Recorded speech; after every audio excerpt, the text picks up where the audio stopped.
Doctora, buenas tardes. Buenas tardes. Doctora, mis compañeros se van a estar conectando. Les comuniqué a ellos que la reunión sería a las 5. Ok, excelente. Este, em, Sí, doctora, Paola dígame. Valentina, procura ir coordinando. Creo que la doctora Erika ya ha puesto sus horarios de sus clases teóricas y así coordina con la doctora Cintia y con la doctora Juana Coaila para que puedan tener todas sus teorías hasta el día miércoles, ¿no? En esos días deben tener todo lo que son las clases teóricas. Las Perfecto. prácticas ya conforme en la semana que viene ya pueden ir empezando, de acuerdo a la disponibilidad de tiempo, sus prácticas, ¿ya? Sí, doctora, Termina ya hasta el estoy 15 de coordinando con febrero, ellos. ¿no? 15 de febrero, ya. Sí, doctora. Correcto.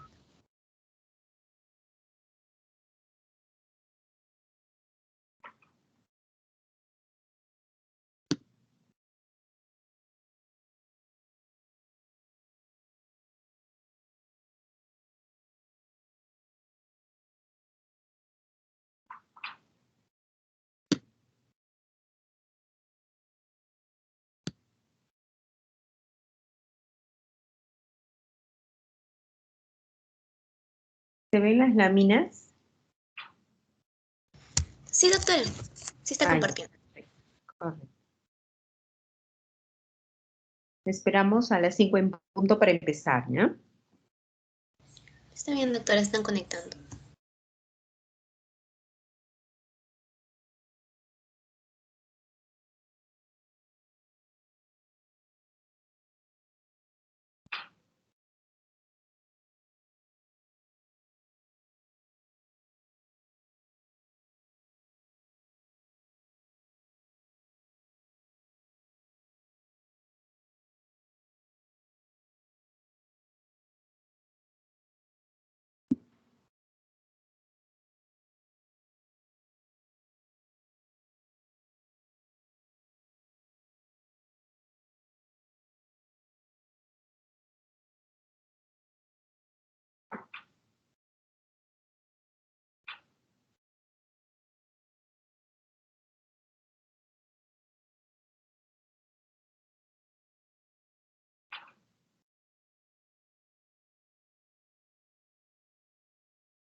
Bien, buenas tardes con todos.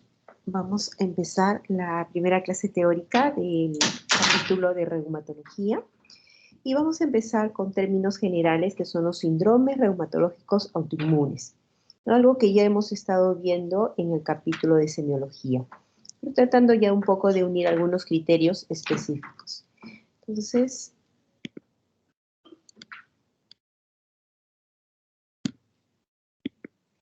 bien, vamos a ver que las patologías reumatológicas tienen muchos de ellos algunas características en común. Son de etiología desconocida, ¿no? Cuando ustedes estudian artritis reumatoide, lupus eritematoso sistémico y así, muchas de las enfermedades del tejido conectivo no tenemos una causa determinada. Entonces, eso hace que sea más complejo un poco lo que viene a ser el diagnóstico y también el tratamiento, y a veces el manejo en sí de cada una de estas patologías. Es multifactorial, vamos a ver que hay muchos factores genéticos, ambientales, que van a determinar la presencia de la enfermedad. Esta patología inflamatoria es crónica y autoinmune, es decir, que es una patología que va a estar siempre presente desde que se da la sintomatología y que merece un seguimiento, una evolución y un tratamiento continuo. Es a predominio de sexo femenino, vamos a ver que si todas estas patologías lo vemos más en mujeres que en varones, tienen una evolución variable, algunas pueden estar constantes, siempre presentes, algunas pueden venir por episodios, ¿no? Tienen signos y síntomas semejantes, ¿no? Vamos a ver que muchas de ellas pueden tener artritis, inflamación de la articulación, muchas pueden tener un compromiso renal, pueden tener un compromiso pulmonar, ¿no? Pero ya la suma de todos los síntomas va a hacer que nosotros podamos determinar frente a qué patología estamos.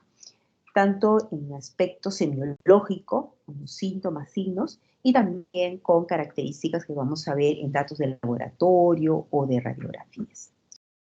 El compromiso sistémico, vamos a ver que son enfermedades que comprometen diferentes órganos, ¿no? Puede haber un compromiso del pulmón, del riñón, compromiso articular, compromiso vascular, etc. Asociación familiar, vamos a ver de que van a haber familias que tienen patologías semejantes, ¿no? De repente la abuela ha tenido artritis reumatoide y la paciente, la nieta que llega, pues de repente tiene un lupus eritematoso sistémico. Entonces existe una predisposición genética y a veces no identificada, ¿no? A pesar que le preguntamos al paciente, ellos dicen, no, no tengo a nadie, no conozco, porque a veces son ya familias muy antiguas que de repente no han conocido y que han tenido algún problema reumatológico. Algo también importante que a veces influye en el diagnóstico y en el manejo, en el tratamiento, es la concomitancia de enfermedades autoinmunes. Vamos a ver pacientes que tienen a la vez artritis reumatoide, tienen hipotiroidismo, tienen diabetes mellitus y así, ¿no? Se suman varias enfermedades a la vez en un solo individuo. Entonces, esto a veces hace un poco difícil el diagnóstico y el tratamiento, puesto que tenemos que tener cuidado de no descompensar las otras patologías que tiene el paciente.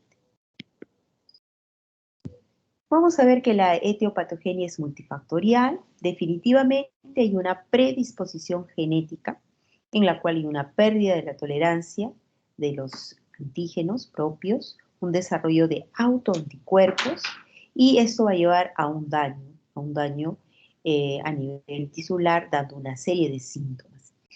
También hay factores, digamos, ambientales que pueden desarrollar como una influencia importante para el desarrollo de la enfermedad en sí, ¿no? La dieta, el cigarrillo, la exposición a metales, medicamentos que pueden provocar alguna enfermedad del tejido conectivo, aplicaciones que se pueden hacer ellos de repente de algunas sustancias a nivel del tejido celular subcutáneo que provoquen la presencia de una enfermedad del tejido conectivo, ¿no?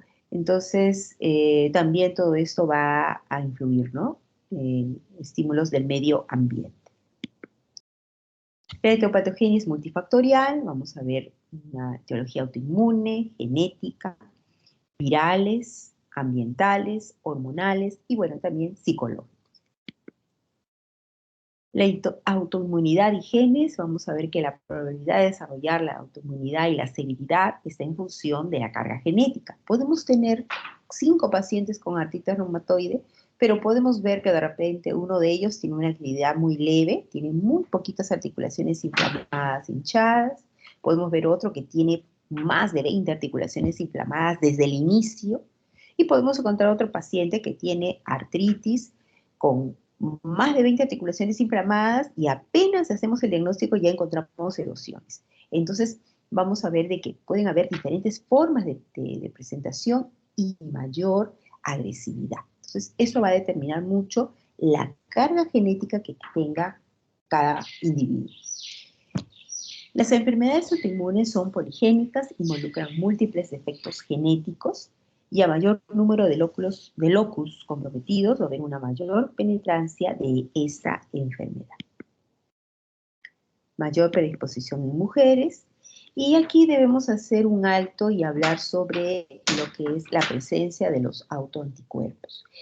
Vamos a tener que desarrollar un laboratorio inmunológico en todas estas, la mayoría de las patologías que vamos a ver, en la cual, aparte de todo lo que es estar, digamos, muy atentos a los síntomas, a los signos y a una buena anamnesis y una buena historia clínica, vamos a, luego de haber planteado los síndromes, el diagnóstico, solicitar un plan de trabajo en donde vamos a incluir exámenes de laboratorio muy importantes, y aquí vamos a trabajar con los autoanticuerpos, que ya están más o menos, digamos, determinados según la patología qué autoanticuerpos debemos de solicitar. Y eso forma parte del entrenamiento que vamos a ir viendo en cada una de las patologías para poder hacer un buen plan de trabajo. Exámenes a solicitar de acuerdo a la patología que estamos planteando. Así vamos a tener en nuestro laboratorio inmunológico el test de látex, vamos a tener los anticuerpos antinucleares, en la cual vamos a indicar la imagen o el patrón, o mejor dicho, solicitamos los anticuerpos antinucleares y el laboratorio nos va a determinar la imagen y el patrón específico. Los anticuerpos anti-DNA doble cadena, los anticuerpos extractables del núcleo, tenemos el anti-ROR, el anti-LA, anti-RNP, el anti-SMIT, los anticuerpos anti-CL70, el anticentrómero, antisintetasas, el complemento C3, C4, CH50, las crioglobulinas, ANCA, y los anticuerpos anticardiolipina, como también el anticoagulante lúpico. En cada una de las teorías que se les va a brindar en el desarrollo de este capítulo, vamos a ir ya hablando de cada uno de estos anticuerpos. En forma general, para ir ya más o menos viendo la introducción, podemos decir que el test de látex y los anticuerpos anticitrulinados son muy importantes cuando sospechamos de un paciente con artritis reumatoide. Los anticuerpos antinucleares básicamente nos van a ayudar cuando sospechamos de un lupus eritematoso sistémico. Los anticuerpos anti-DNA doble cadena también se solicitan para el lupus eritematoso y son en realidad muy importantes y también indican, aparte que nos ayuda para el diagnóstico, nos ayuda para ver la actividad de la enfermedad, ¿no? Si están presentes, podemos decir que esta enfermedad está muy activa y pues amerita un tratamiento bastante, digamos, severo, ¿no? Para controlar. Los anticuerpos extractables del núcleo, acá sí vamos a tener varios componentes que nos ayudan para diferentes patologías. Por ejemplo, el anti-ROR y el anti-LA, que es para el diagnóstico del síndrome de Sjögren. Los anticuerpos anti-RNP, cuando sospechamos de alguna enfermedad del tejido conectivo. El anti-SMIT, que también nos sirve para pacientes con lupus eritematoso sistémico. Los anticuerpos anti-SCL70, anticentrómero y antisintetasas, generalmente los utilizamos cuando sospechamos de la esclerosis sistémica progresiva. Si se acuerdan sus clases de semiología, les mostrábamos la carita de un paciente que había perdido las arrugas alrededor de la frente y generalmente los labios se adelgazaban y tenían la boquita como de un ratoncito, ¿no? Entonces, esta cara típica del paciente con esclerosis sistémica progresiva, cuando sospechamos de ella, y aparte de los cambios de la piel y cambios vasculares con el fenómeno de Raynaud, nosotros debemos solicitar estos anticuerpos. El uso de los complementos C3, C4, CH50 lo utilizamos mucho para ver actividad renal, sobre todo en las nefropatías lúpicas, en las cuales cuando existe un compromiso renal están disminuidos, se habla que hay un consumo del complemento. Las crioglobulinas y las pruebas del ANCA, P-ANCA, C-ANCA, son muy importantes cuando sospechamos de vasculitis. Y los anticuerpos anticardiolipina y anticoagulante lúpico cuando sospechamos de un síndrome antifosfolipídico que puede ser primario o secundario al lupus eritematoso sistémico. Entonces debemos de tener nosotros nuestra libretita de apuntes para ya ir nosotros relacionando los anticuerpos que se deben de solicitar en cada una de las patologías. Como le digo, esto es solamente una visión general, puesto que en cada teoría se va a hacer más específico en ello. El interno tiene que saber plantear, y eso vamos a entrenarlo en las prácticas, el plan de trabajo, ¿no? Una vez que yo ya tengo mis síndromes, ya tengo mi diagnóstico, yo sospecho que este paciente, por la sintomatología que presenta, sospecho que tiene un lupus eritematoso sistémico, entonces yo ya voy haciendo mi plan. ¿Qué exámenes voy a solicitar? Y dentro del plan de trabajo, mis datos de laboratorio inmunológicos siempre tienen que estar presentes en este capítulo de reumatología. Entonces, por ejemplo, si es un paciente con lupus, yo ya estoy pensando, le voy a pedir un anticuerpos antinucleares, le voy a pedir un antidenina nativo, un C3, un C4, y de repente unos anticuerpos anti-Smith, ¿no? Y los anticuerpos antifosfolipídicos, puesto que muchas de estas pacientitas pueden tener abortos a repetición, entonces, y de repente por ahí nos ha hablado de alguna pérdida fetal o que no pueden concebir, entonces ya voy pidiendo todos mis baterías de marcadores de laboratorios inmunológicos. Entonces, ese entrenamiento es muy importante que lo desarrolle en cada uno de sus casos clínicos, ¿no? Por eso nosotros hemos puesto 10 casos clínicos importantes y en cada una de ellas va a haber ese ejercicio de lo que viene a ser pues, el determinar los síndromes, el diagnóstico diferencial y el plan de trabajo según los diagnósticos planteados. Siempre el plan de trabajo debe abarcar no solamente el diagnóstico primero, el que yo pienso que puede ser, sino también los diferenciales, solicitando las pruebas que van relacionadas con las otras enfermedades que se han planteado. Luego de ello, ya puedo determinar mi tratamiento. Entonces, en este capítulo de Medicina 1, vamos a continuar con lo que es semiología, pero darle más fuerza al plan de trabajo.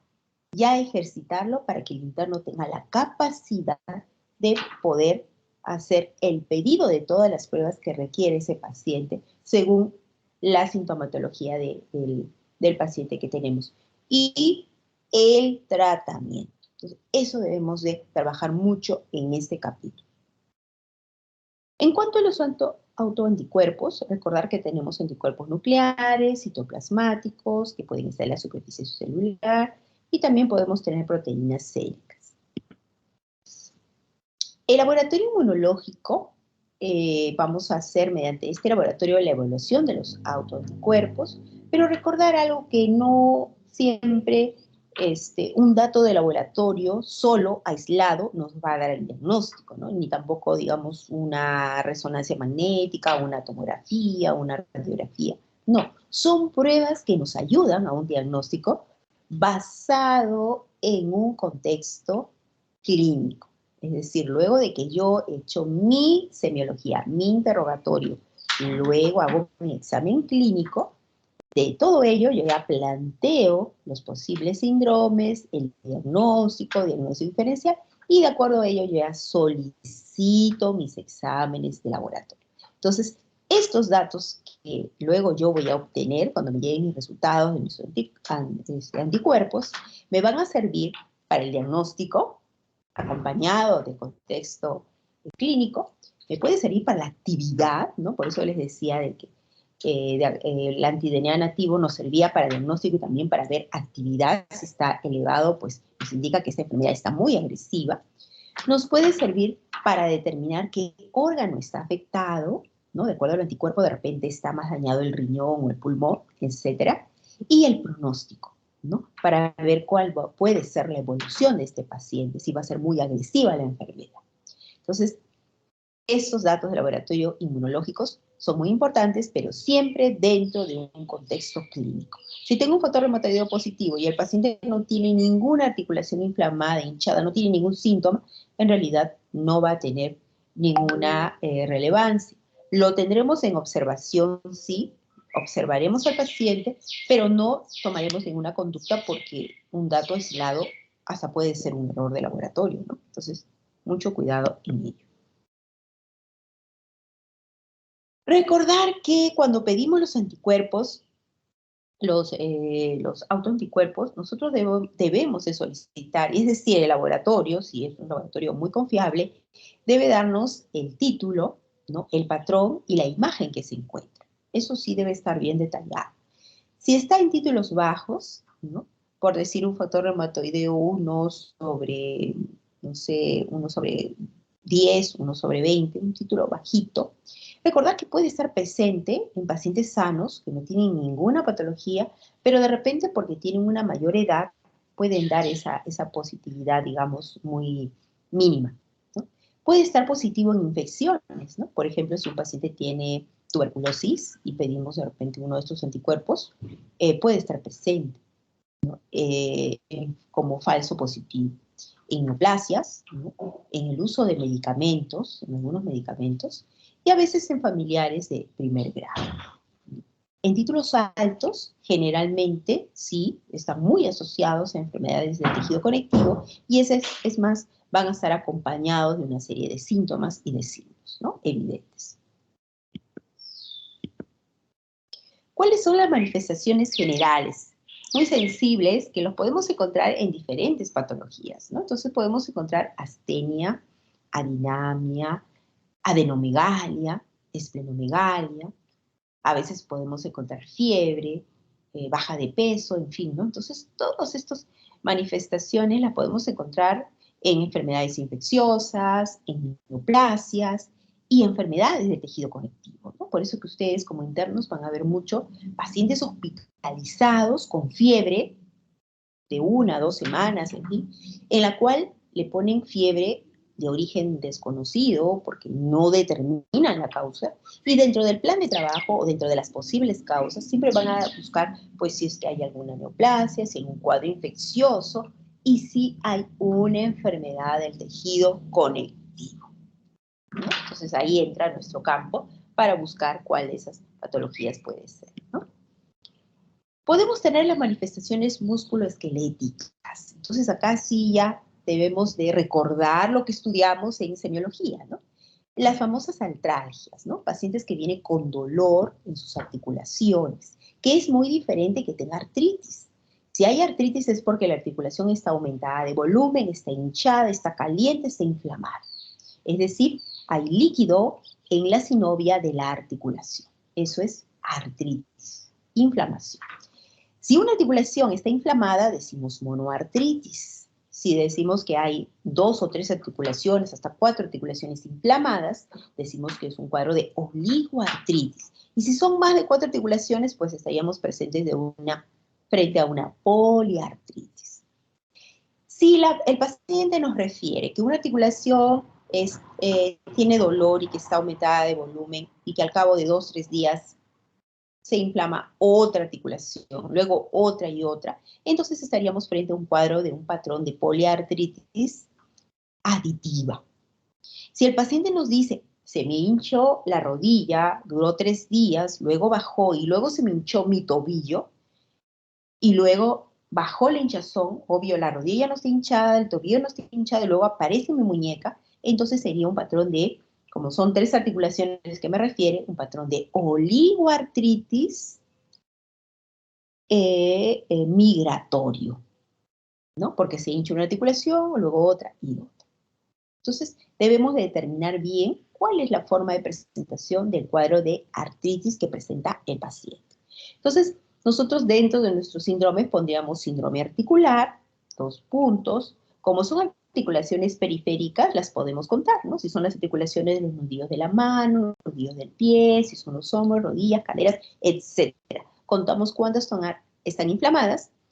Y si solamente hay dolor, pues pondremos poliartralgias. Pero si hay dolor más inflamación, hinchazón, entonces ahí sí vamos a poner monoartritis, oligoartritis, poliartritis.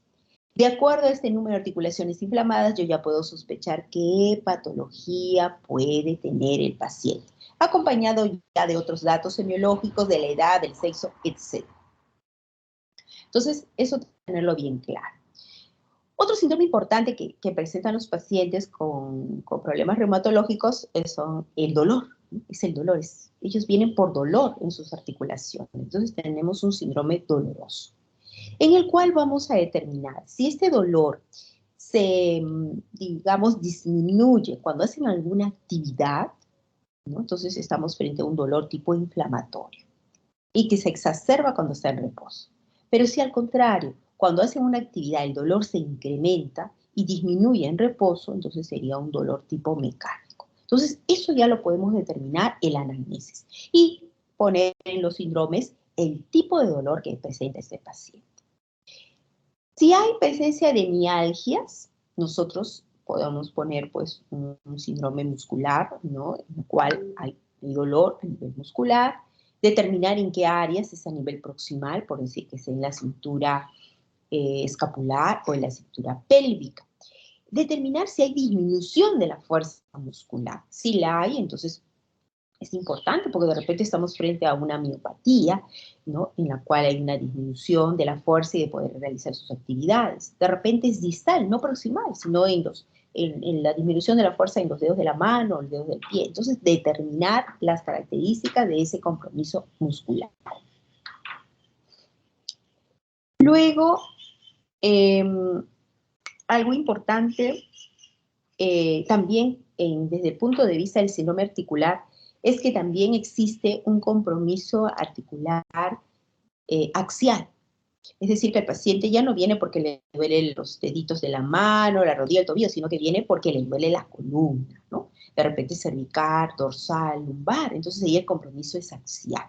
Entonces, síndrome articular axial. De repente le duelen las articulaciones sacroiliacas. Entonces ahí determinamos un síndrome articular axial, 2 puntos, lumbar, cervical, dorsal o sacroiliacas, según lo que el paciente presente. Y también a veces puede venir un cuadro clínico en el cual tenga un compromiso periférico, por decir una rodilla, un tobillo inflamado, sería una oligoartritis, ¿no? Si las dos rodillas están inflamadas, sería un cuadro de oligoartritis simétrico.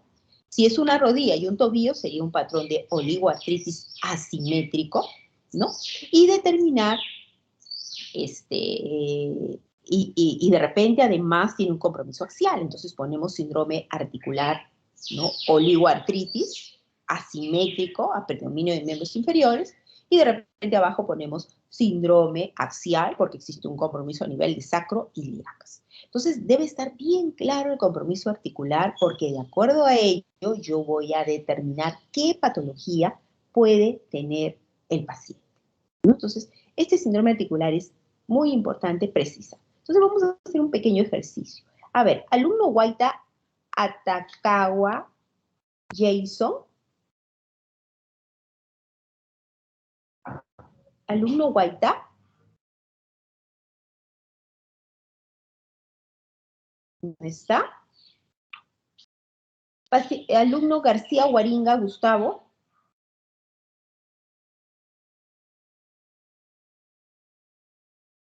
¿No están? Doctora, el alumno García Guaringa me dijo que tenía problemas de conexión. Pues muy mal, muy mal, muy mal.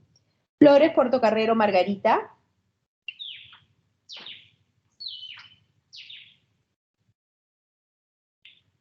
No están los alumnos. González Grimaldo Paola. Sí, doctora.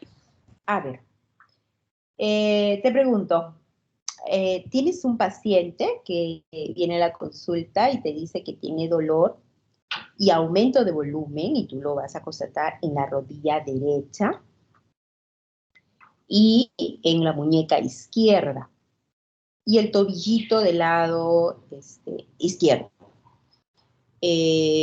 ¿Cómo podrías tú precisar el síndrome articular en ese caso?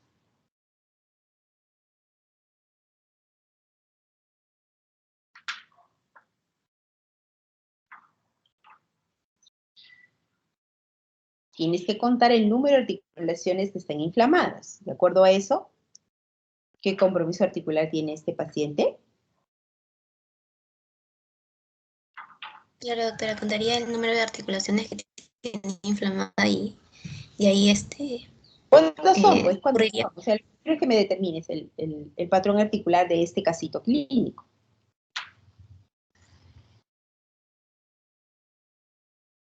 Doctora, ¿podría participar? Disculpe. ¿Sí? ¿Quién me habla? Catherine Lazo. Bueno, según lo que usted estaba explicando, es que si son menos de 4 son oligoarticulares, ¿verdad? Te estoy diciendo que está claro. Hay dolor, inflamación en una rodilla, en un tobillo y en una muñeca. Entonces, ¿cuál sería ese patrón articular? Eso lo escuché yo, doctora, oligoarticular y sería simétrico, ¿no? Oligoartritis, porque te están diciendo que está Perdón. aumentado de volumen, está Sí, hinchado. Entonces, un patrón de, pone síndrome articular, oligoartritis, ¿simétrico o asimétrico? asimétrico, ¿no? Asimétrico. Asimétrico, ¿no? Entonces, ya con eso más o menos ya uno se orienta con esas características qué posibilidad de diagnóstico podría haber. En ese caso yo podría estar pensando de repente en un cuadro de una de repente una espondilopatía seronegativa, ¿no? Que ya lo vamos a ver más adelante por las características de este compromiso articular. Bien, a ver, vamos a poner otro caso clínico, otro patrón articular. A ver, Livia Cabrera, Luis Gustavo, gracias. Presente, doctor. Presente, doctor. A ver, muy bien. Te cuento, viene un pacientito con dolor a nivel de la columna lumbar, ¿ya? De más de 3 meses, que lo despierta en la noche, o sea, tiene un dolor que no lo deja dormir, ¿no? O sea, está durmiendo, pero que luego, boom, se despierta cuando quiere girar en la cama. Dolor a nivel lumbar. Además, refiere que tiene inflamación a nivel del tobillo derecho y del tobillo izquierdo.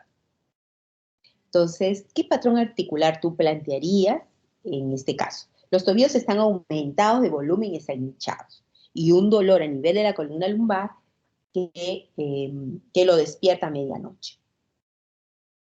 Me dijo que los dos tobillos están aumentados, ¿no? Entonces sería oligoartritis simétrica. Y usted mencionó algo de un compromiso axial, creo, cuando... Exacto. A nivel de la cadera. Entonces, creo que sería eso. Entonces, tienes un compromiso articular de 2 características. El periférico, ya lo has mencionado, oligoartritis simétrica, a predominio de miembros inferiores, que son los 2 tobillos inflamados, y el compromiso axial, que es el de la columna lumbar. Entonces, eso es importante. Y otro tercer casito, a ver, Maita de la Cruz, gracias. Maita de la Cruz, Zulema.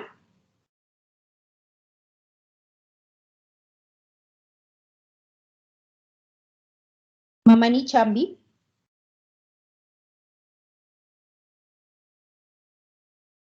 No vienen a sus teorías. Manco Tunki. Manco Tunki. Sí, doctora, presente. A ver, Francesca, tienes un pacientito, una paciente mujer, que viene a la consulta porque ha notado que los nudillos de la mano, ¿no? De las articulaciones metacarpofalángicas e interfalángicas proximales se han hinchado, han aumentado de volumen. Y sus articulaciones están inflamadas de las 2 manos, todas esas filas de huesitos y de articulaciones, y también las muñecas. Y que no puede hacer puño, no puede agarrar una cuchara, no puede peinarse, no puede vestirse porque está inflamada y está en una rigidez permanente en sus articulaciones de la mano. Entonces, ¿qué síndrome articular tendría esta paciente? ¿Sería una poliartritis simétrica mecánica, doctora? Mecánica, ¿no? ¿Por qué mecánica? mecánica. Entonces no es al moverse. No. Es que recordaba que mecánica era cuando hacía movimiento. No. Cuando hablamos, y lo he mencionado ahorita en la clase, cuando ponemos el término de dolor, el dolor hay dos características, el tipo inflamatorio y el mecánico. Esa es Era el característica inflamatorio del dolor. entonces. En cambio, en el compromiso articular que te he mencionado es correcto, es un cuadro de poliartritis simétrico, porque es en ambas manos y muñecas, y articulaciones pequeñas, es un compromiso periférico, ¿no? Entonces, poliartritis simétrico. Y como ha sido una articulación y luego otra y otra y se ha ido sumando, entonces un patrón de poliartritis simétrico aditivo. Muy patognomónico este cuadro clínico de, ¿te acuerdas qué patología es la que presenta este patrón? Podías ponerle ya un nombre definido. Artritis reumatoide. Artritis reumatoide, ¿no? Entonces, así nosotros podemos ir presentando diferentes formas de presentación de compromiso articular, ¿no? Y de acuerdo a ello ya podemos ir más o menos pensando en qué patología probablemente tenga este paciente. Entonces, eso es muy importante. Gracias. Y así tenemos, pues, lo que vimos en semiología, las famosas manos de los pacientes con artritis reumatoide, donde vemos, pues, el pronunciamiento de las metacarpofalángicas, la desviación cubital. Obvio, es un paciente que tiene artritis reumatoide de muchos años, de tiempo de evolución, donde ya hay cambios crónicos, aumento de volumen de las articulaciones interfalángicas proximales, simétrico, un patrón de poliartritis simétrico aditivo y en ese caso deformante. Ya cuando hay aumento de volumen de esta manera ya hablamos de una sinovitis crónica, ¿no? En la radiografía pues se veía las subluxaciones, desviaciones importantes que se aprecian en un paciente con artritis reumatoide. ¿Podemos tener manifestaciones de otros aparatos o sistemas? Sí, ¿no? O sea, no vamos a ver en la siguiente clase que no todo es articular, hay manifestaciones extraarticulares. Entonces, dentro de las manifestaciones respiratorias puede haber disnea, puede haber tos, puede haber una infección respiratoria recurrente, de vías respiratorias altas o bajas. Manifestaciones digestivas, puede haber acidez, reflujo, cambios de ritmo evacuatorio, diarreas, estreñimiento, ascitis, una gastritis atrófica, hepatomegalia y esplenomegalia, hepatitis crónica activa, pancreatitis aguda, ¿no? Síndromes de mala absorción.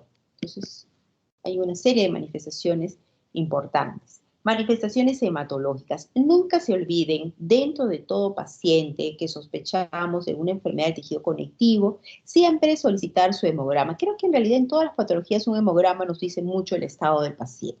Entonces, si nosotros encontramos en el hemograma anemia, pues determinar si es una anemia normocítica normocrómica o de repente es una anemia hemolítica, ¿no?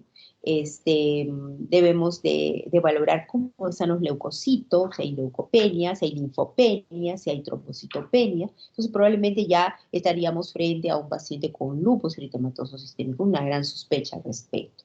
Si por el contrario encontramos leucocitosis, encontramos eosinofilia, encontramos una trombocitosis, aumento de plaquetas, de eosinófilos, probablemente este paciente tenga una artritis reumatoide que está muy activa. Entonces, en ese momento se aumentan estos datos de laboratorio, ¿no? Entonces, importante el hemograma. Nunca olvidarnos en el plan de trabajo nuestro hemograma. Manifestaciones cardiológicas. Puede haber derrame pericárdico. En manifestaciones respiratorias también puede haber derrame pleural, ¿no? En diferentes patologías del tejido conectivo.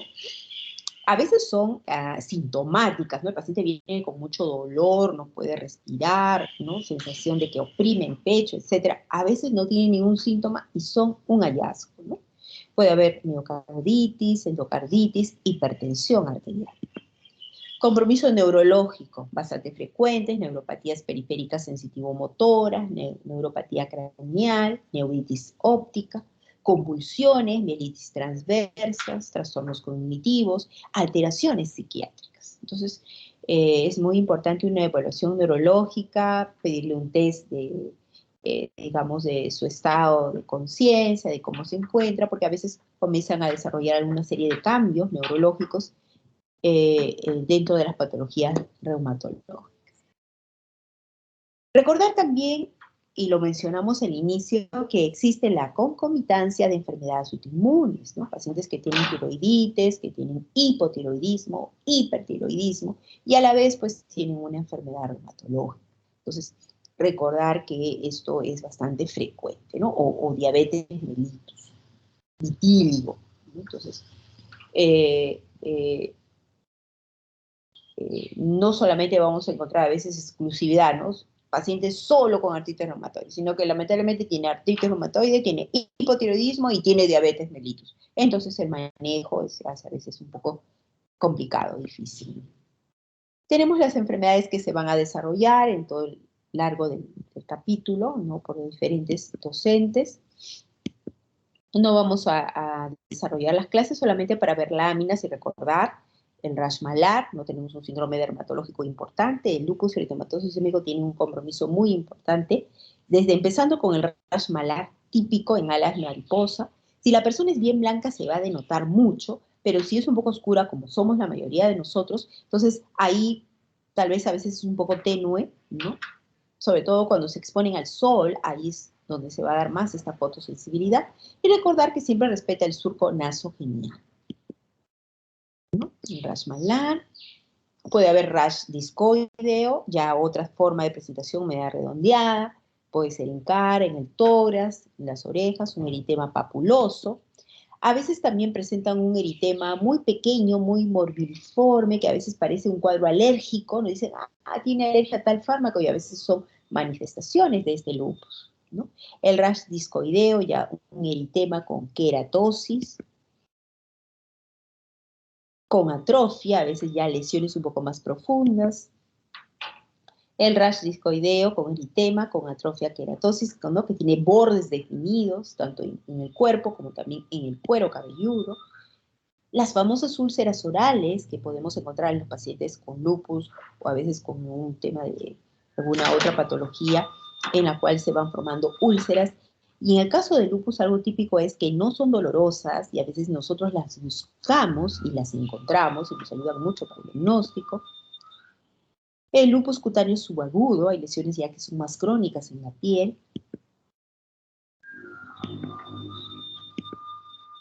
Recordar que existe un compromiso renal importante en los pacientes con lupus, eso lo vamos a ver en el caso clínico, ¿no? La actividad lúpica se eleva el anti-DNA nativo y el complemento disminuye, son señales de alarma importantes en un paciente con lupus. El síndrome de Sjögren, que puede ser primario, bastante frecuente, lo van a ver cuando tengan la oportunidad de tener pacientes con artritis reumatoide y a veces con otras patologías como el lupus eritematoso sistémico, esclerodermia, o miopatías, pueden encontrar que este paciente tiene disminución de las lágrimas y también disminución de la saliva, y eso va a determinar que el paciente tenga una serie de sintomatologías. Entonces, puede ser asociado a alguna enfermedad del tejido conectivo, esto sería el síndrome de Sjögren, o puede ser primario, ¿no? También hay medicamentos que pueden provocar ese problema de ojo seco, ¿no? Para preguntar al paciente, pues, para ver si tiene ese problema de ojo seco llamada queratoconjuntivitis zika, muy frecuente en pacientes con artritis reumatoide, pues preguntarle si es que siente basura en el ojo, si siente sensación de lagrimeo, de molestias, como si tuviera tierra en el ojo, ¿no? Entonces, muchos de ellos ya presentan esto y por consecuencia un ojo rojo, ¿no? Y a veces muchas legañas, ¿no? Secreciones en las mañanas al levantarse. Xerostomía, puede haber glositis, caries, pérdidas de piezas dentales, puede perder los sabores, ardor, tumefacción de la glándula parotidia y disfagia alta. Entonces podemos ver esta lengua, glositis, cuando hay ese problema de sequedad a nivel oral. Puede haber dificultad en las prótesis dentarias, dificultad para hablar, quemazón crónica, incapacidad para pasar alimentos secos, infecciones por cándida y a veces tendinitis angular.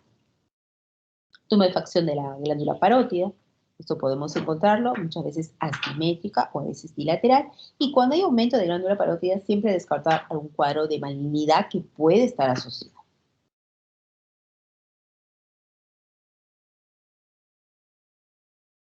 Puede haber también sequedad a nivel nasal, puede haber prurito, costras, epístasis, sequedad vaginal con prurito, ardor, dispareunia o son infecciones por cándida. Puede haber manifestaciones extraglandulares, sí.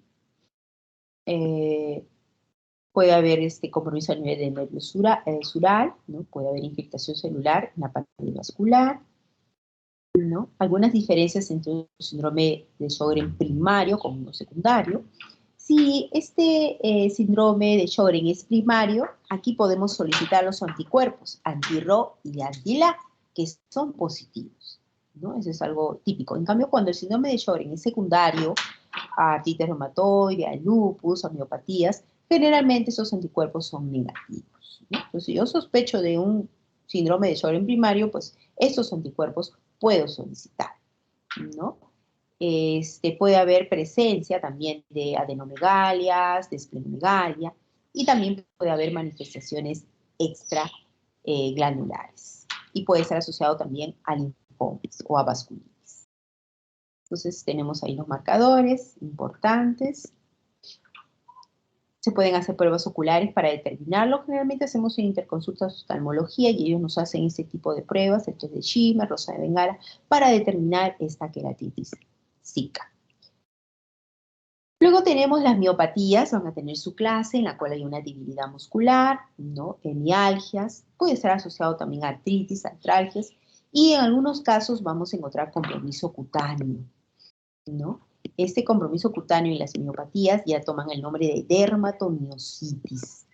No sé si por acá hay una lámina, inclusive hay un caso clínico importante sobre dermatomiositis que van a desarrollar, donde tenemos acá el heliotropo famoso, ¿no? Es como un edema medio violáceo, los llamados ojos de mapache, el signo del chal en el tórax, van a ver como si tuviera el paciente un chal, ¿no?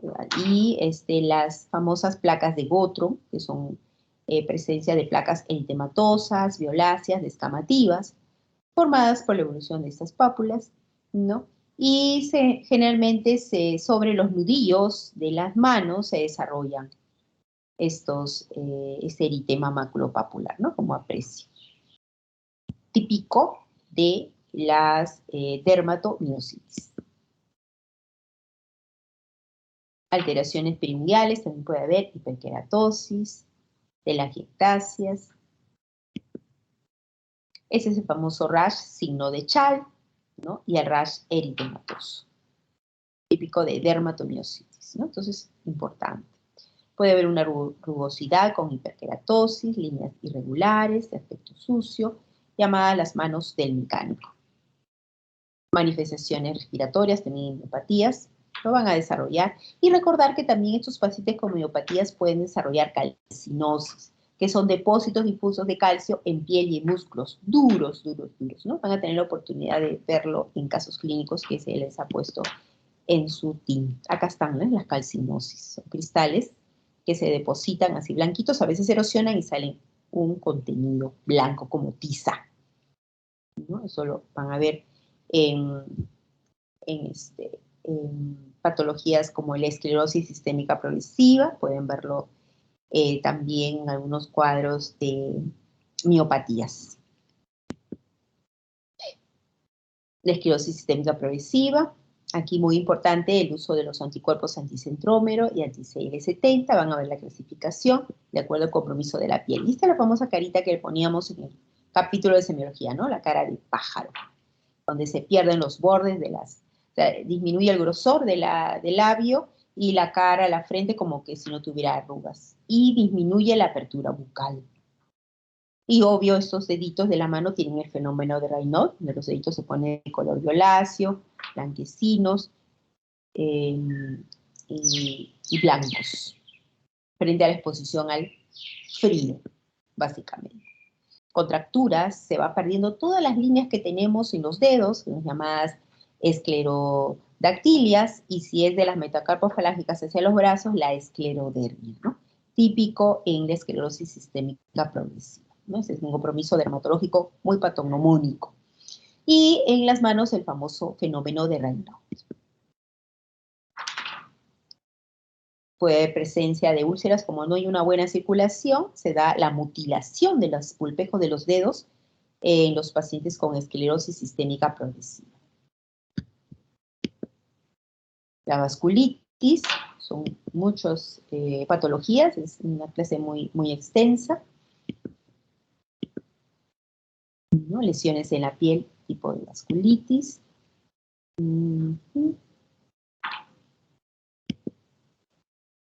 A veces ya hay compromiso con lesiones ya que son muy graves, donde a veces hay que hacer sección de los dedos en cuadros de vasculitis muy severos.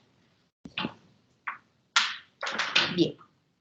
Finalmente, recordar que los motivos de la consulta pueden ser diversos, ¿no? Uno, ya cuando tiene un diagnóstico definitivo, por si el paciente tiene lupus eritematoso sistémico, entonces viene a la consulta para su seguimiento, su evolución, y a veces para actividad en la enfermedad, ¿no? Durante toda esta pandemia, pues muchos pacientes, era lógico, estuvieron en cuarentena, entonces no iban al médico para sus tratamientos, porque son patologías crónicas. Entonces, luego ya venían a la consulta con mucha actividad de la enfermedad, ¿no? Por descuido, porque dejaron de tomar la medicina, porque no la encontraban, ¿no? Porque muchos de estos pacientes, por ejemplo, utilizaban hidroxicloroquina y todo lo utilizaban pues para los pacientes, en un momento, en la primera ola, se utilizaban para los pacientes que tenían COVID. Entonces, se les hacía difícil conseguir su medicamento o estaba muy caro, entonces estos pacientes pues tenían una actividad de la enfermedad muy importante.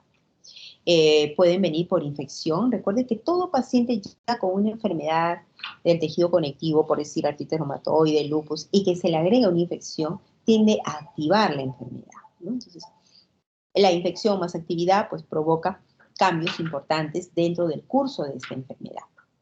Toxicidad por drogas, ¿no? A veces se automedican, se dan cuenta pues que si toman prednisona a dosis bajas, pues les calma el dolor, y si por ahí se activa la enfermedad y ya no siguen un tratamiento, pues comienzan a automedicarse y a utilizar dosis mayores. Esto provoca reacciones adversas. Cronicidad, ¿no? Son enfermedades que siempre le van a tener durante toda la vida. Las enfermedades inmunológicas asociadas y enfermedades coincidentes, ¿no? Bien, entonces hasta ahí hemos terminado la primera clase.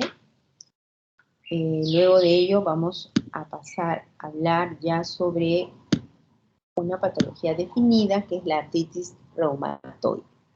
¿Alguna pregunta?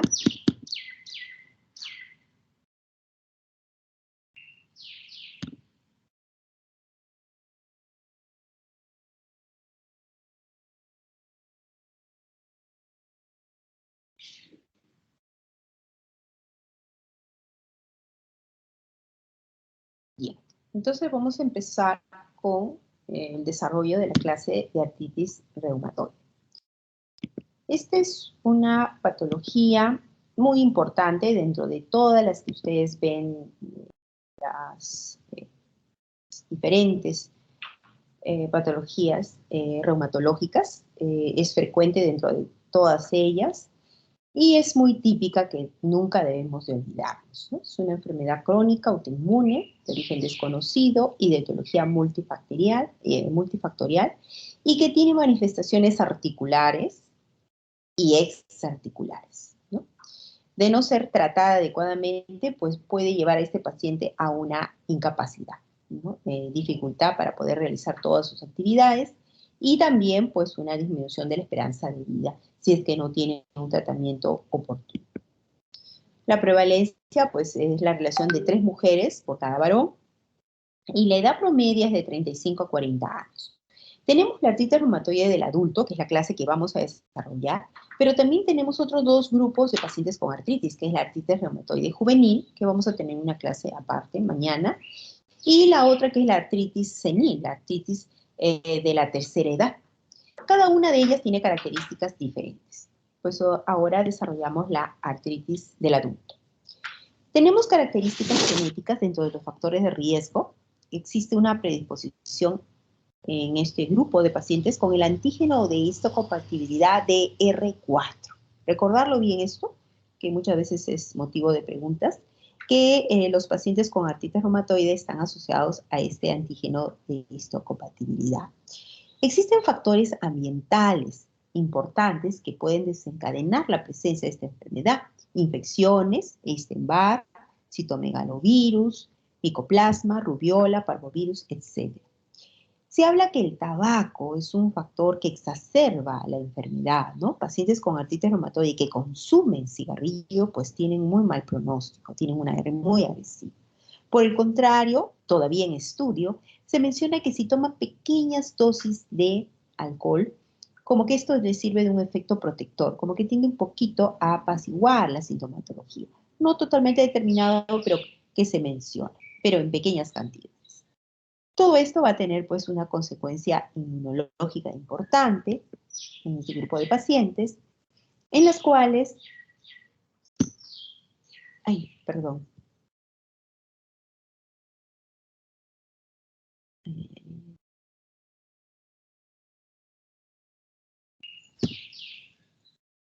Ya.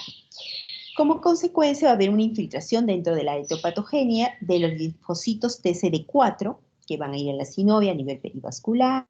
Estos van a activar los macrófagos y van a dar la gran producción de interleuquinas 1, interleuquinas 6, factor de necrosis tumoral y activación de los linfocitos B con la producción de autoanticuerpos. Por eso es que nosotros dosamos, cuando ya sospechamos en un paciente con artritis reumatoide, el factor reumatoide y los anticuerpos anticitrullinados. Y en lo que se refiere al manejo y al tratamiento, pues se ha desarrollado mucho los fármacos que son los anti-TNF, que van a actuar en este punto de desarrollo de la etiopatogenia y de la artritis reumatoide para mejorar la sintomatología.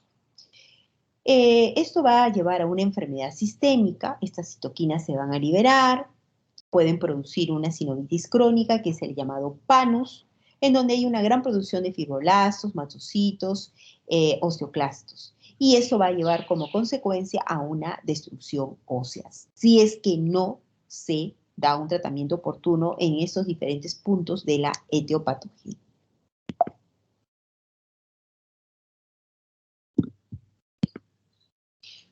Compromiso articular, ya lo hemos ido desarrollando mediante los ejercicios de la clase anterior. El patrón clásico de una artritis reumatoide es de poliartritis, simétrico, aditivo. El paciente va a referir dolor, un dolor tipo inflamatorio, ¿no? Es un dolor que se, digamos, se exacerba cuando están un poco en reposo y cuando hacen alguna actividad, como que disminuye, no es que desaparece, sino que disminuye cuando tienen alguna actividad. Y está acompañado de síntomas generales, como es artralgia, pérdida de peso, fiebre, puede haber mialgias, cansancio, ¿no? Síntomas muy generales, pero de todos ellos resalta el cuadro de poliartritis. Recordar que es una articulación que se inflama, se hincha, luego otra se inflama, luego otra y otra. A veces confundimos artralgias con artritis. Artralgias es solo que tiene dolor el paciente. Yo le examino y encuentro a la presión dolor, pero no evidencio aumento de volumen ni líquido en la articulación. En los pacientes con artritis reumatoide, por lo general va a haber dolor tipo inflamatorio, va a haber hinchazón, inflamación, es decir, sinovitis, artritis en la articulación. Las articulaciones que con mayor frecuencia se comprometen son las pequeñas, por lo general, de las manos, de los pies, también pueden ser los carpos, las muñecas. Y algo importante es la rigidez matutina. Estos pacientes van a mencionar que cuando se levantan en la mañana, sienten que su mano está muy rígida, muy estática, que no pueden hacer puño fácilmente. Y cuando ustedes le preguntan, paciente, desde que usted se levanta, ¿cuánto tiempo pasa para que ya su mano pueda hacer puño? Generalmente dicen 2, 3, 4, más de 1 hora. Entonces, esta rigidez matutina es muy significativa en los pacientes con artritis reumatoide y cada vez que un paciente nos viene con algún compromiso a nivel de sus articulaciones de manos, siempre debemos hacer esa pregunta. Si por el contrario nos dice, tengo una rigidez de 5 minutos, 3 minutos, subo mis dedos y ya me pasa, entonces probablemente más este cuadro vaya en relación a un cuadro de osteoartrosis. ¿no? Ya más un proceso degenerativo.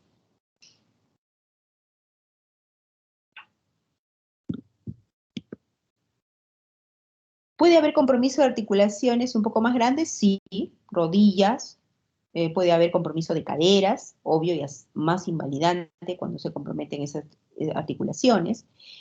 Compromiso de columna en la artritis reumatoide generalmente es a nivel cervical.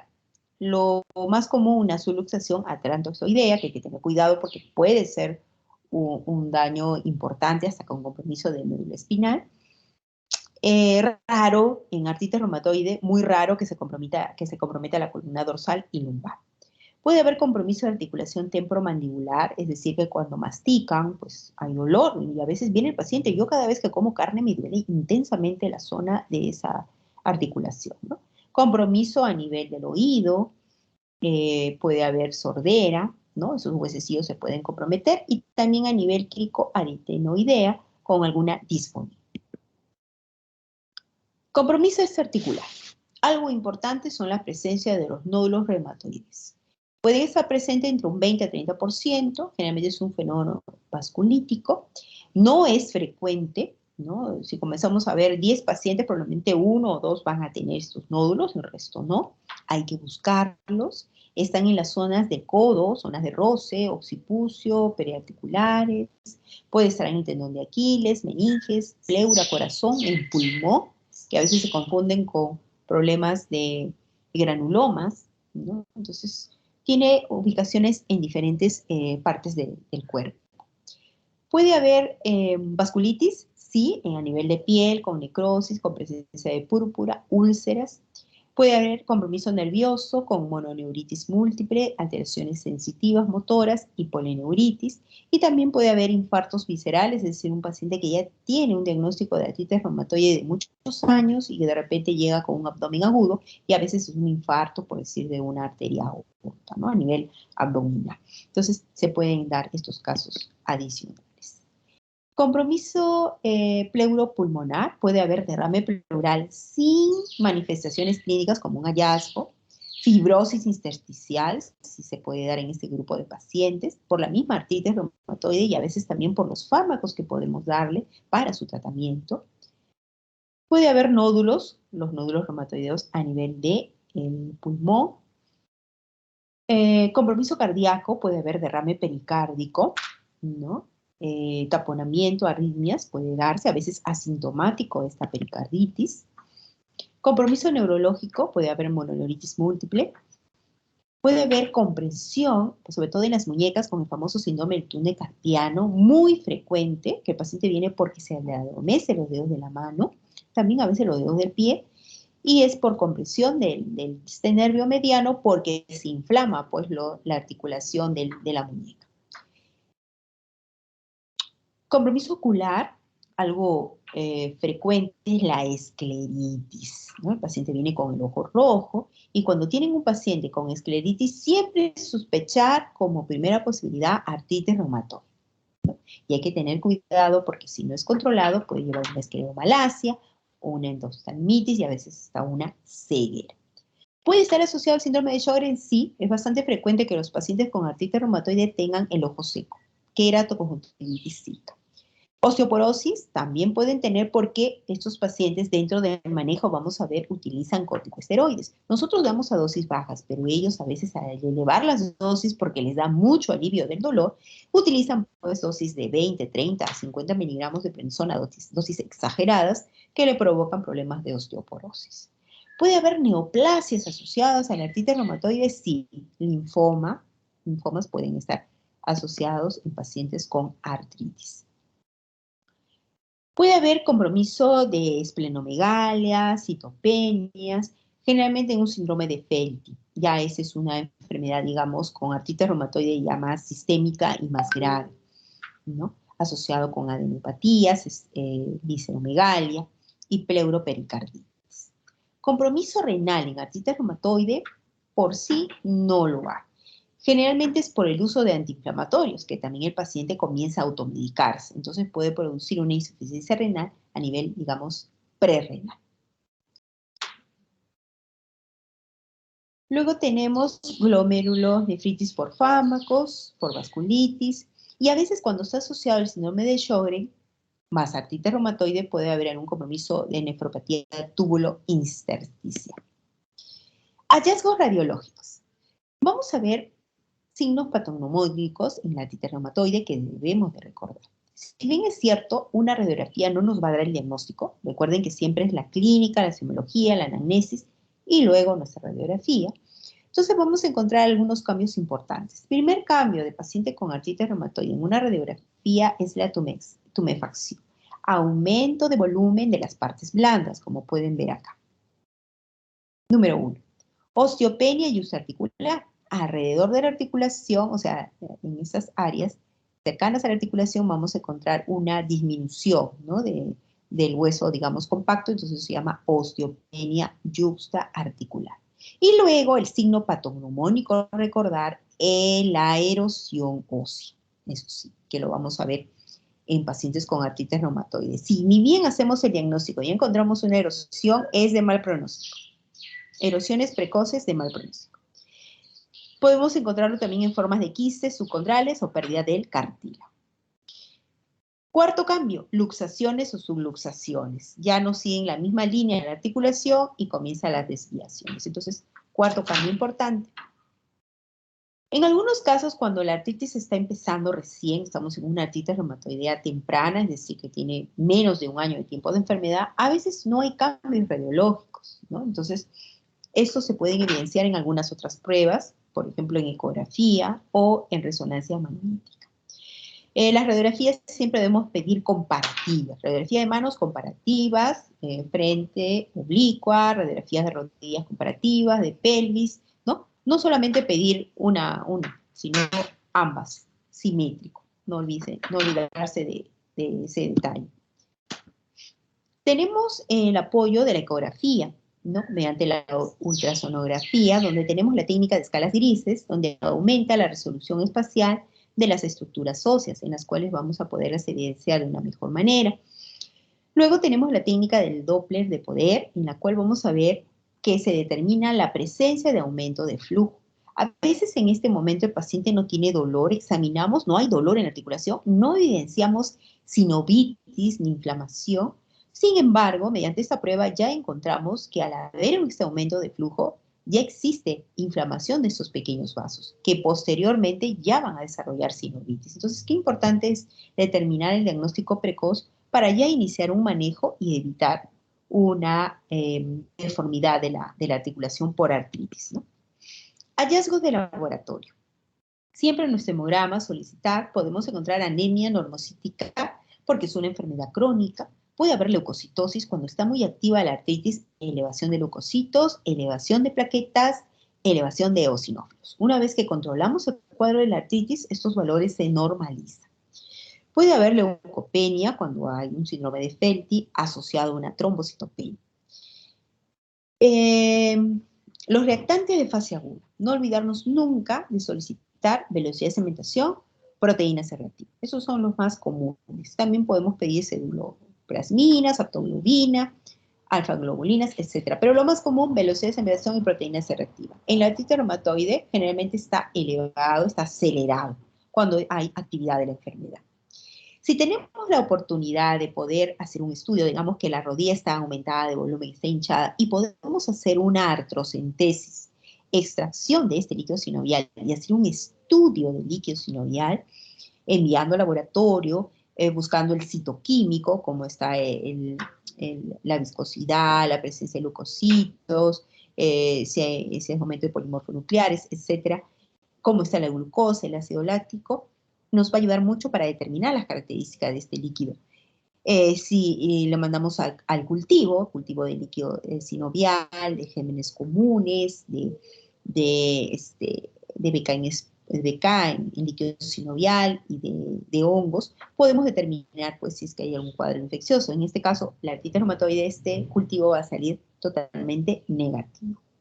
En cuanto a las características, puede haber un aumento de la turbidez, no tanto, pero un poquito opaco, disminución de la viscosidad, puede haber glucosa normal, o algo disminuido, y generalmente es un líquido inflamatorio, pero a predominio de polimorfo nucleares.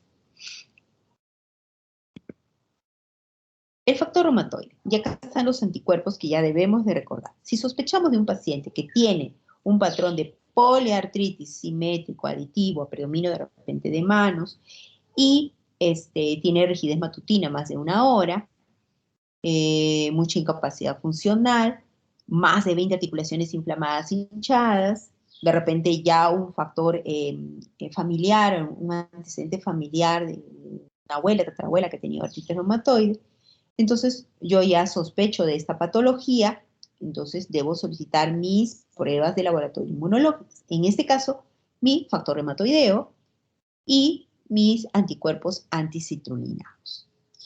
Estos anticuerpos son contra la fracción FC de la inmunoglobulina G, tienen una sensibilidad del 75% y una especificidad del 70-90%.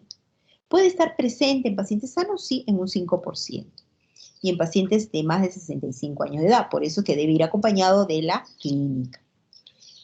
No sirven como screening ni como seguimiento, sino como pronóstico y como diagnóstico siempre y cuando tengamos una clínica de artritis reumatoide. Puede estar positivo este factor reumatoide en lupus eritematoso sistémico, en títulos bajos, en un síndrome de Sjögren, en unas hepatopatías, en tuberculosis, en lepra, en mononucleosis, etc. Los anticuerpos anticitrulinados, estos tienen una sensibilidad similar al factor reumatoide, pero nos ayuda a un diagnóstico más precoz, una especificidad superior al 90%. Entonces, si nosotros tenemos la sospecha de este paciente que pueda tener artritis reumatoide, puede estar presente los dos anticuerpos a la vez positivos o puede estar uno u otro. Igual nos sirve en cualquiera de los 3 casos planteados. En la sensibilidad, en los anticuerpos antinucleares en los pacientes con artritis reumatoide pueden estar presentes a títulos bajos. Y no olvidarnos, pues, del factor reumatoide y los anticuerpos anticitrulina que debemos solicitar y nuestros marcadores de inflamación, velocidad de cementación, proteína C reactiva y nuestro hemograma siempre para ver el estado general del paciente con artritis reumatoide.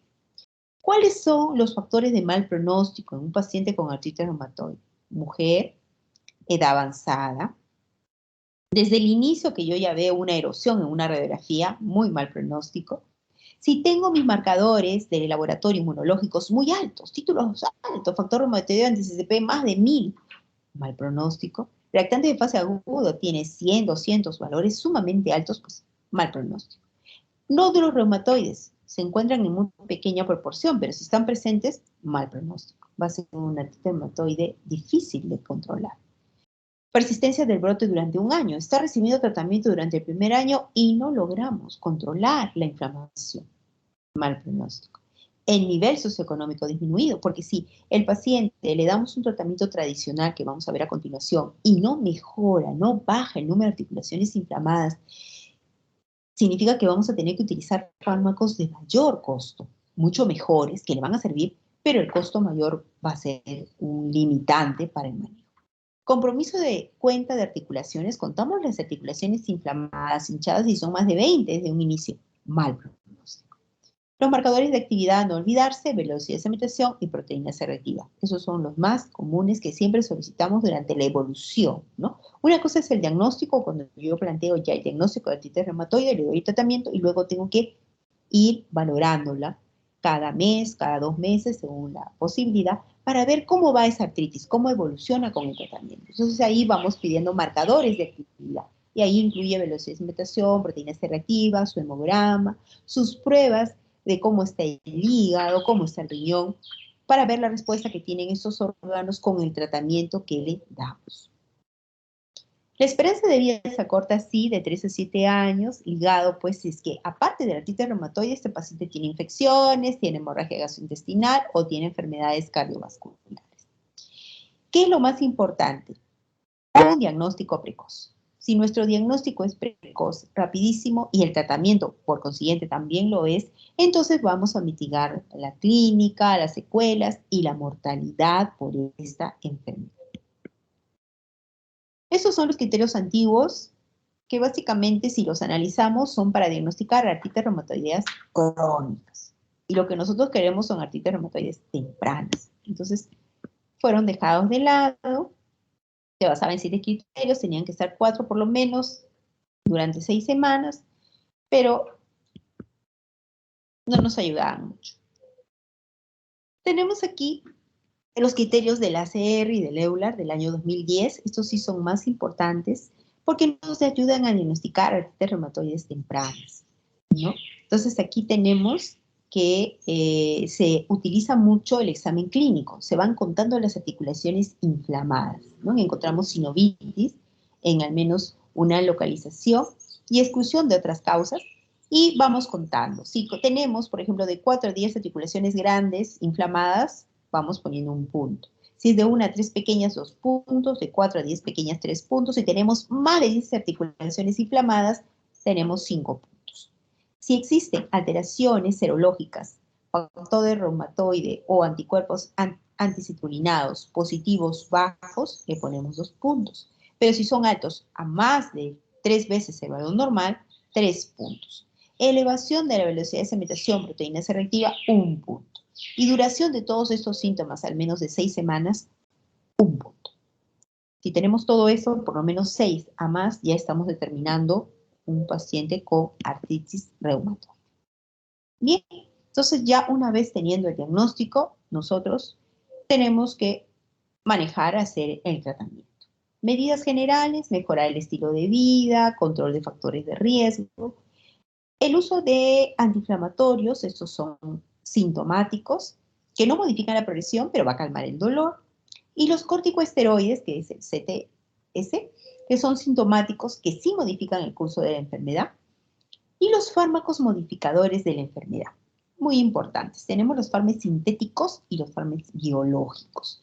Dentro de los sintéticos tenemos los convencionales, que son los que más utilizamos y que deben de aprender, porque son los que van a estar al alcance de todos nosotros.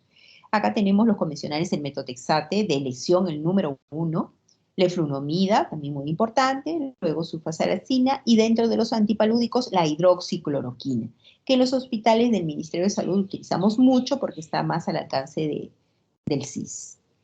Los dirigidos, los fármacos sintéticos dirigidos, tenemos el tofacitinib y el baricitinib.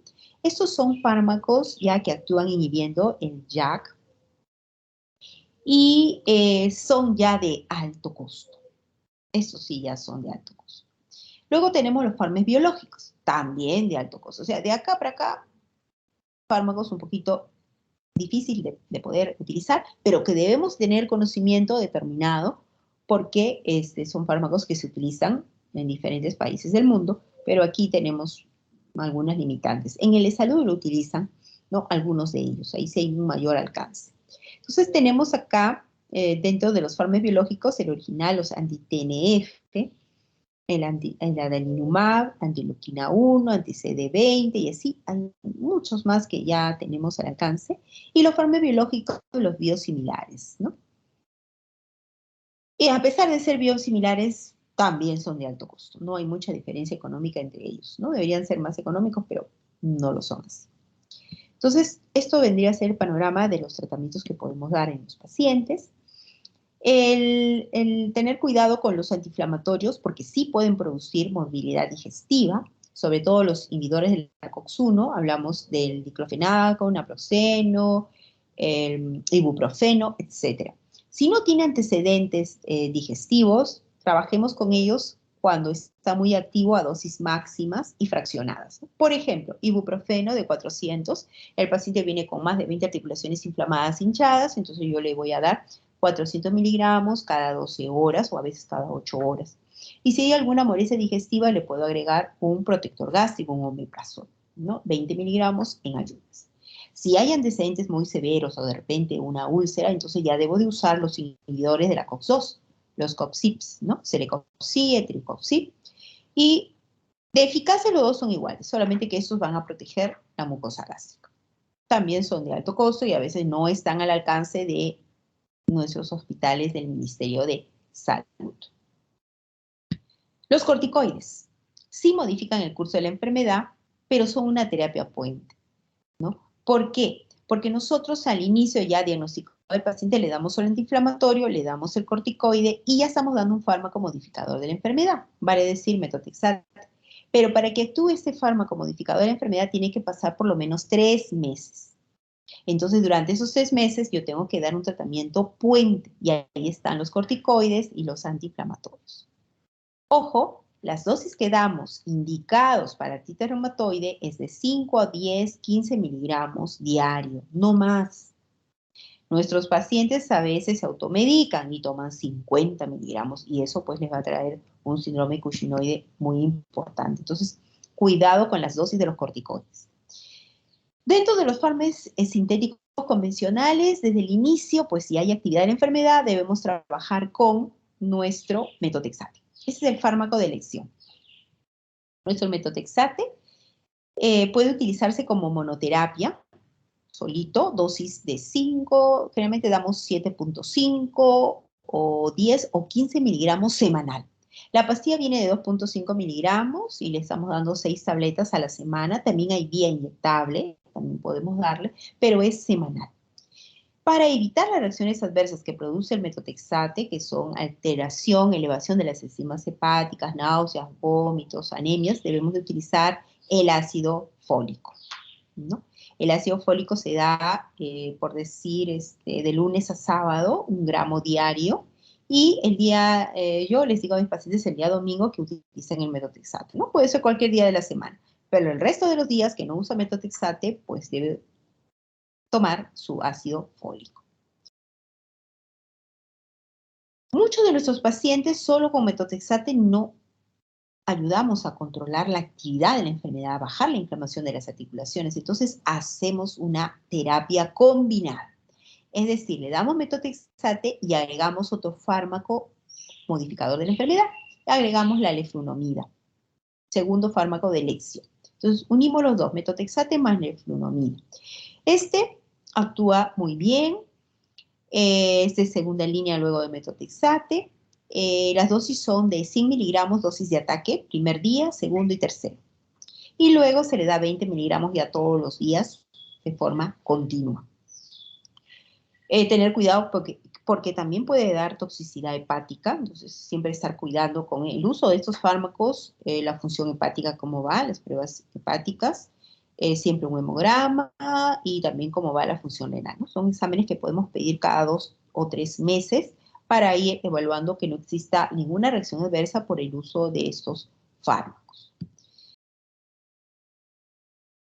Otro fármaco importante es la hidroxicloroquina, que también utilizamos en estos fármacos, en ese grupo de fármacos modificadores de la enfermedad llamados convencionales. Y si la actividad es muy leve o le cae muy mal el metotrexate, podemos trabajar con la hidroxicloroquina. La hidroxicloroquina se da 6 miligramos por kilo de peso del paciente. Viene en presentación de 200 y 400 miligramos. Entonces, damos la dosis indicada.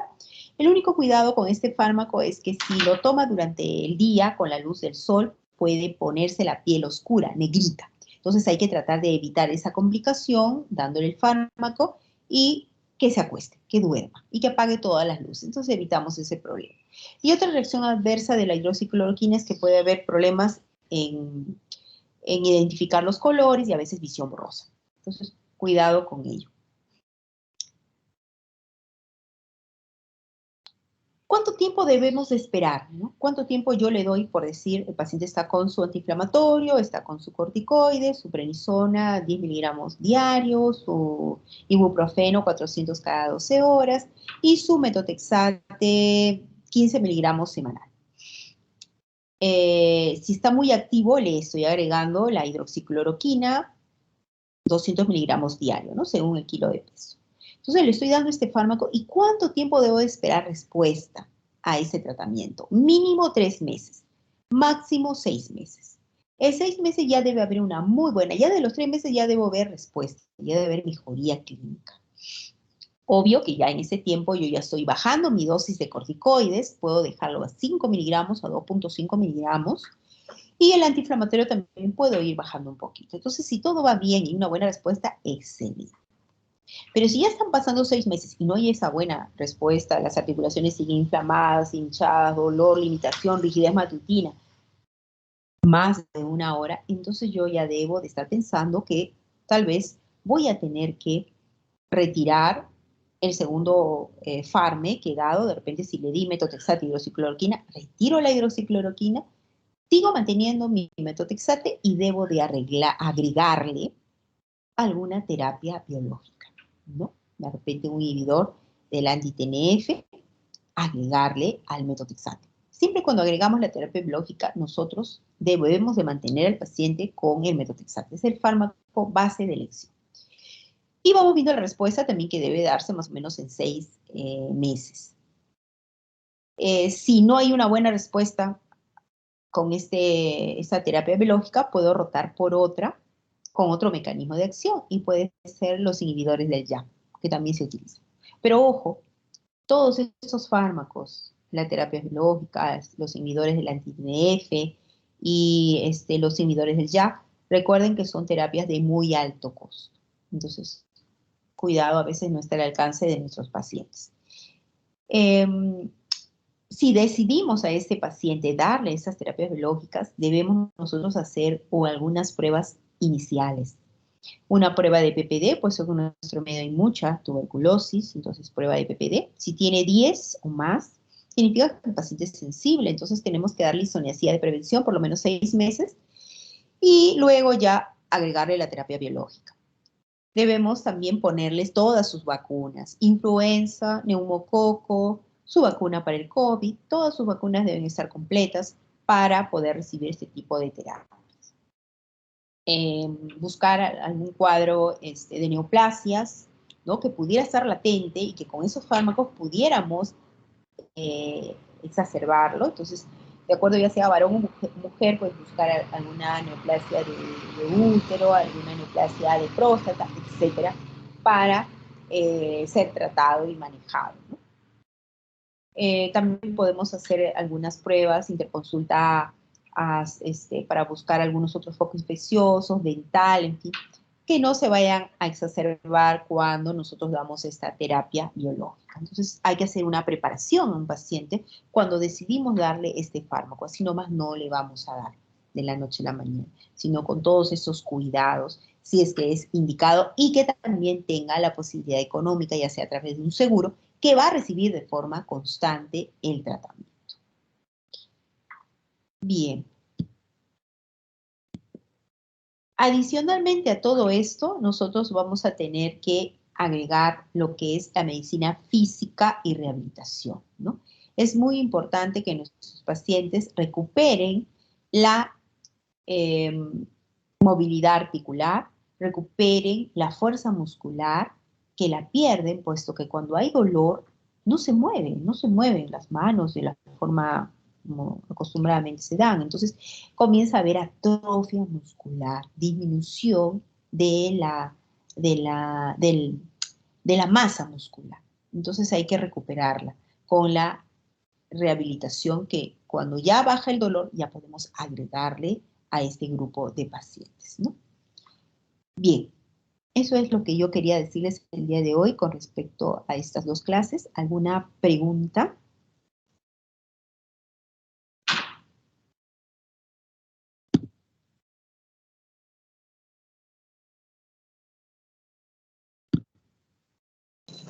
Doctora, disculpe, en una de las diapositivas al comienzo decía que dentro de la poliartritis había dolor al movimiento, pero usted estaba comentando que mejora el movimiento. Eso no Sí. me quedó muy claro. O sea, en los pacientes con artritis reumatoide, generalmente el dolor de ellos es tipo inflamatorio. Entonces, cuando ellos hacen alguna actividad, por ejemplo, tejen, unos cocinan, en fin, disminuye. No es que el dolor se les va. O sea, ellos siempre dicen, yo siempre tengo dolor, pero siento que como lo movilizo más, ese dolor tiende un poco a disminuir, ¿no? Entonces, esa es la característica del dolor, el alivio frente al movimiento.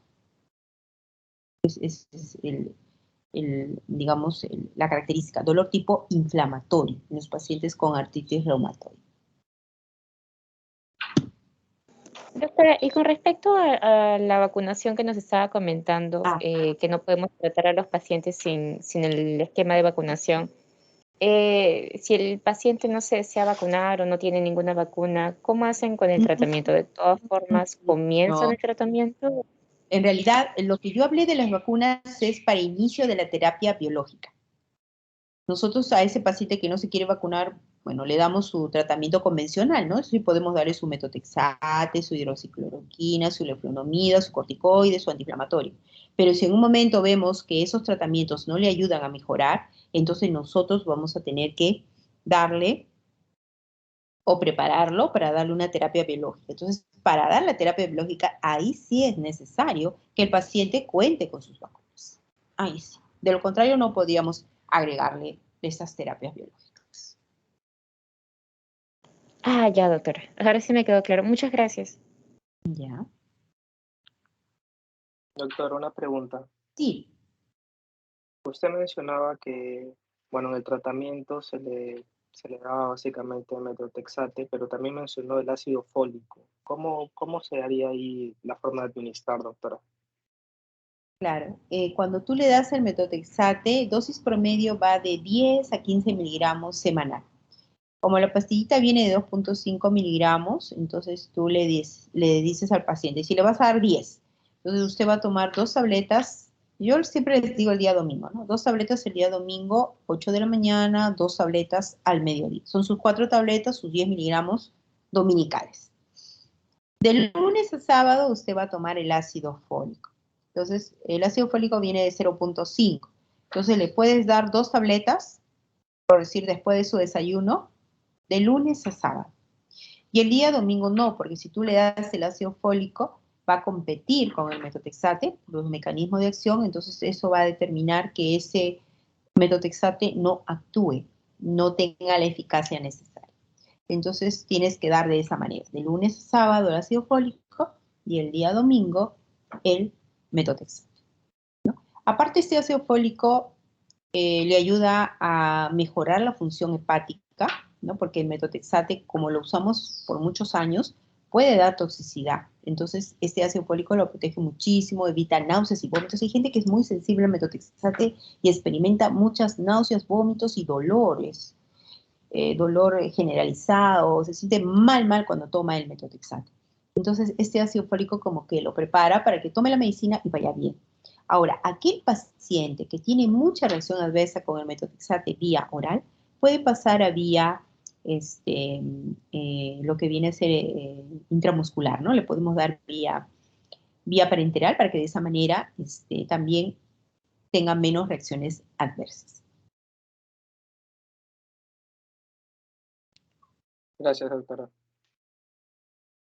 Si nuestro paciente utiliza metotrexate más de 10 años, está indicada la biopsia hepática, porque sí puede dar toxicidad. Si nuestro paciente tiene antecedentes de hepatitis B, C, generalmente no se le debe dar metotrexate. A pesar que es un buen fármaco, excelente, no podemos dar. Ahí tenemos que trabajar con la leflunomida o la hidroxicloroquina. Entonces es importante también el antecedente si es que tiene algún tipo de patología a nivel del hígado.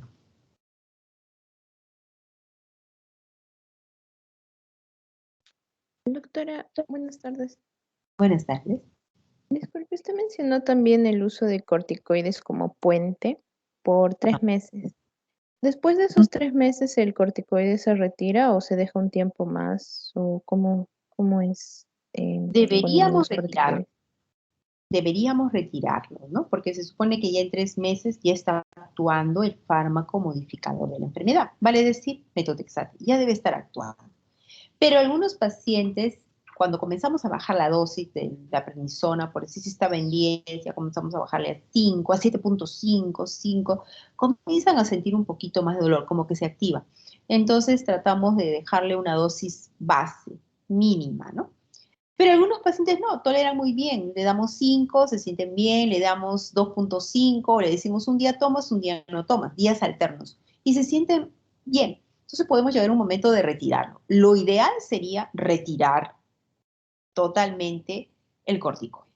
Pero si comenzamos a retirar y el paciente experimenta como una pequeña actividad, se activa un poquito más la inflamación de las articulaciones, entonces vamos a tener que dejar una dosis base.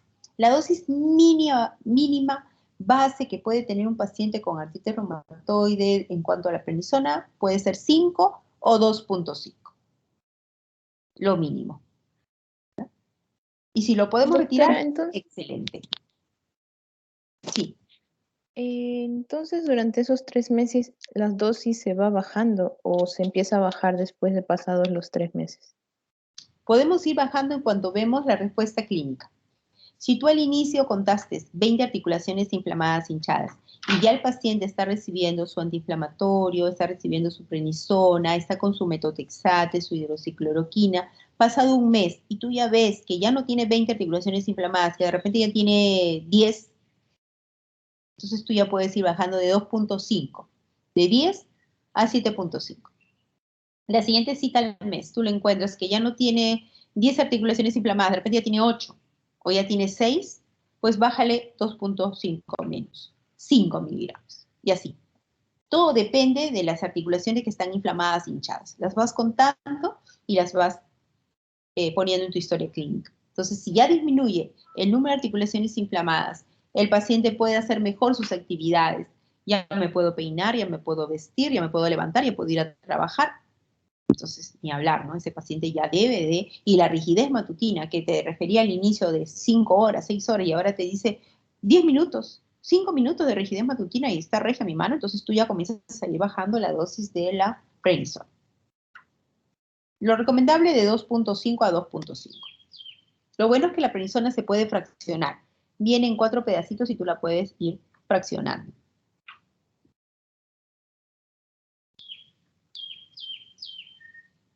Gracias, doctora. Ok.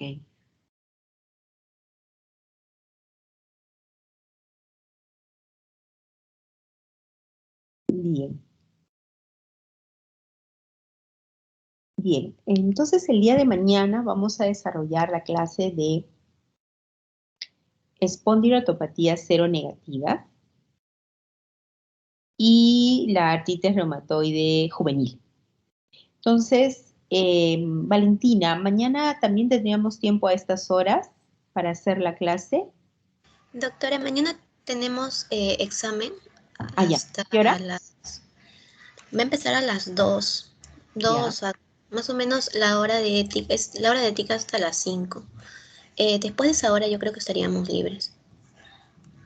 En la mañana, doctora. Es que en la mañana tengo consulta presencial, ahí sí no puedo trabajar en los lunes. Los lunes y martes sí puedo en las mañanas, pero miércoles, jueves y viernes siempre lo hago en la tarde o en la noche. Entonces podría hacer la clase el día de mañana a las 5, 5:30 o a las 6. Doctora, a las 6. Chicos, ¿nadie tiene diagnóstico? En mi mesa no.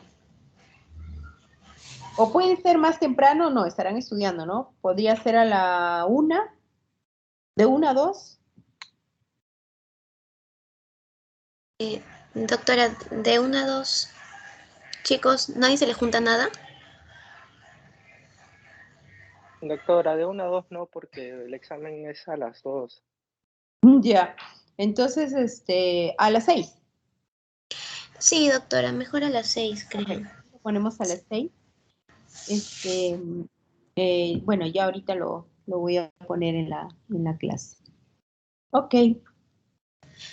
Está bien. Gracias, doctora. Ya. Chicos, por favor, ¿podrían prender sus cámaras para la asistencia? Ya, chicos, hasta luego, me voy retirando. Hasta luego. Muchas gracias, doctora. Hasta mañana. Hasta mañana.